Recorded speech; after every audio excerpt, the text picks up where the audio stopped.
पड़ोसी देश श्रीलंका को जोड़ने वाले राम सेतु का इतिहास प्रभु श्री राम से जुड़ा हुआ है, जो पूरे भारत और विश्व के लिए प्रेम और भक्ति का अद्भुत प्रतीक है।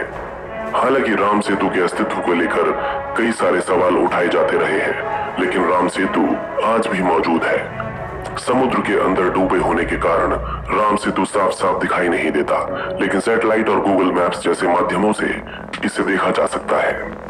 राम सेतु की मौजूदगी को लेकर नासा ने सैटेलाइट द्वारा इसका निरीक्षण किया और कुछ फोटोग्राफ्स भी प्रकाशित किए, जिनसे यह साफ जाहिर हो गया कि राम सेतु अभी समुद्र के अंदर ही मौजूद है। अब सवाल उठता है कि राम सेतु कहाँ स्थित है, राम सेतु की लंबाई कितनी है, राम सेतु का निर्माण कब हुआ था और क्या राम सेतु अब भी मौजूद है।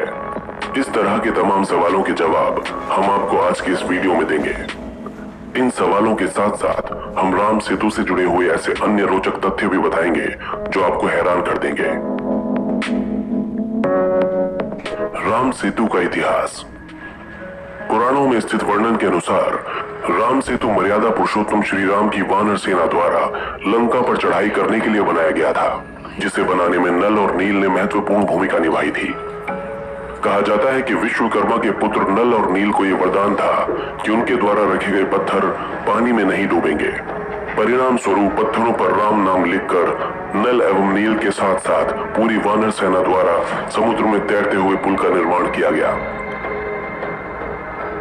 ऐसा माना जाता है कि राम सेतु निर्माण के पूर्व भगवान श्री राम ने समुद्र से रास्ता देने के लिए अनुरोध भी किया था, लेकिन समुद्र अपने कर्तव्यों के प्रति विवश था, जिस कारण उसने भगवान श्री राम को यह सुझाव दिया कि वे नल और नील के पास जाएं और उनसे सेतु बनाने का अनुरोध करें। इसी राम सेतु के सहारे भगवान श्री राम और हनुमान समेत उनकी पूरी वानर सेना और भालुओं की सेना लंका जा पहुंची। लंका पहुंचने के बाद भगवान श्री राम और रावण के बीच घनघोर युद्ध हुआ और अंत में भगवान श्री राम ने रावण का वध कर दिया और सीता माता को वापस लेकर अयोध्या चले आए। ऐसा माना जाता है कि राम सेतु को बनाने में एक गिलहरी ने भी अपना सहयोग दिया था। राम सेतु कहां पर स्थित है? राम सेतु एक ऐसा पुल है जो भारत और उनके पड़ोसी देश श्रीलंका को समुद्री मार्ग द्वारा एक दूसरे से जोड़ता है। राम सेतु पुल की शुरुआत तमिलनाडु के रामेश्वरम द्वीप से होती है। रामेश्वरम के धनुषकोडी में पंबन द्वीप की नोक से शुरू होकर राम सेतु श्रीलंका के मन्नार द्वीप में समाप्त होता है। इस प्रकार राम सेतु भारत और श्रीलंका को समुद्री मार्ग से जोड़ता है। राम सेतु की लंबाई कितनी है? नासा के मुताबिक राम सेतु की लंबाई 48 किलोमीटर है, जबकि इसकी चौड़ाई 3 किलोमीटर के लगभग है। हालांकि कुछ अन्य आंकड़ों के मुताबिक राम सेतु की लंबाई 50 किलोमीटर तक मानी जाती है, लेकिन नासा द्वारा प्रमाणित साक्ष्यों के आधार पर इसे 48 किलोमीटर ही माना जाता है।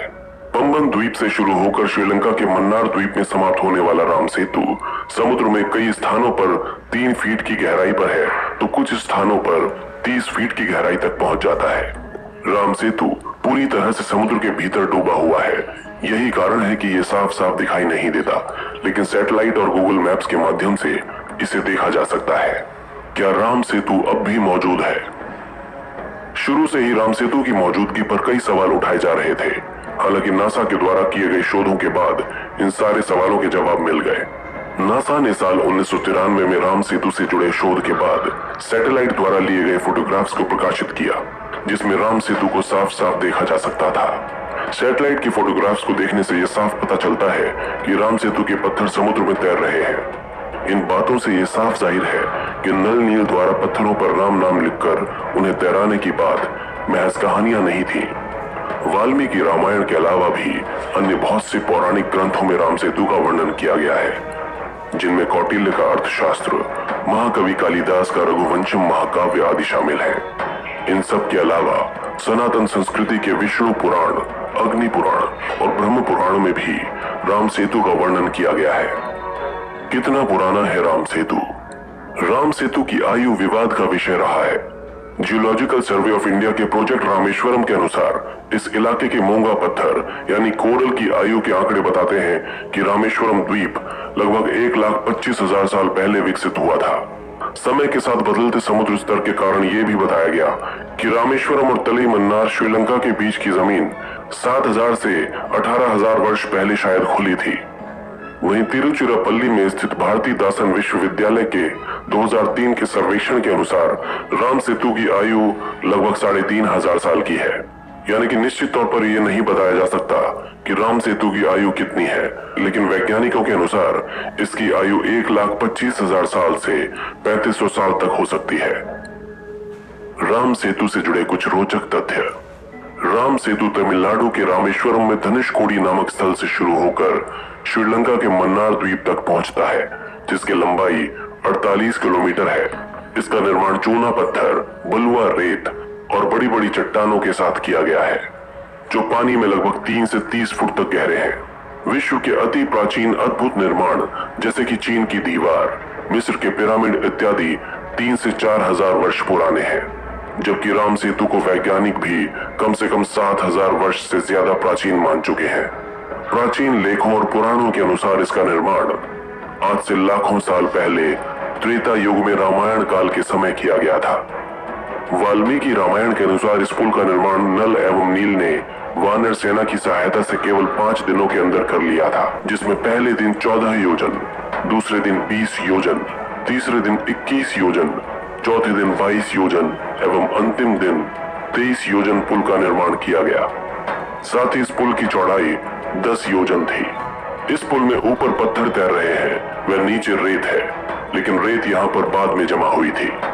इसका प्रमाण यह है कि पत्थरों को लगभग 7,000 वर्ष प्राचीन व रेत को 4,000 वर्ष प्राचीन माना गया है, यानी कि रेत पुल के बनने के बाद इसके नीचे जमा हुई। राम सेतु का निर्माण ज्वालामुखीय लावा से निकले पत्थरों की सहायता से किया गया है, जो अत्यधिक गर्म होते हैं और हवा पानी के संपर्क में आते ही अत्यधिक कठोर बन जाते हैं।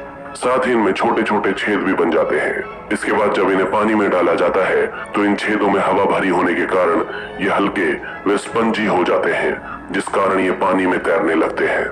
इस पुल के निर्माण में पत्थरों को आपस में जोड़ने के लिए किस तकनीक का इस्तेमाल किया गया, यह आज तक एक रहस्य बना हुआ है।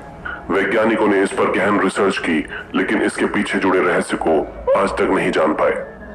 15वीं शताब्दी तक यह पुल एकदम सही अवस्था में था, वह चलने लायक था। लोग तमिलनाडु से श्रीलंका के बीच सामान की आवाजाही भी इसी पुल के माध्यम से करते थे, लेकिन सन 1480 में समुद्र में एक विशाल चक्रवात आया, जिसके बाद यह पुल थोड़ा क्षतिग्रस्त हो गया और पानी में डूब गया। कुछ लोग इसे एडम्स ब्रिज के नाम से भी जानते हैं, जो कि बिल्कुल गलत है। विदेशी यात्रियों जैसे डच, फ्रेंच और इंग्लिश लोगों द्वारा इसे हिंदू धर्म व श्री राम से अलग करने के प्रयासों के तहत इसे इस नाम से बुलाया जाने लगा। अमेरिका, यूरोप इत्यादि देशों की हजारों संस्थाओं, वैज्ञानिकों और शोधकर्ताओं ने इस पर शोध किए। वे इसे प्राकृतिक न मानकर मानव निर्मित माना। उनके अनुसार यह भारतीय इतिहास के लोगों द्वारा बनाया गया एक ऐसा अद्भुत निर्माण है, जिसे बनाना शायद आज की आधुनिक तकनीक से भी संभव न हो।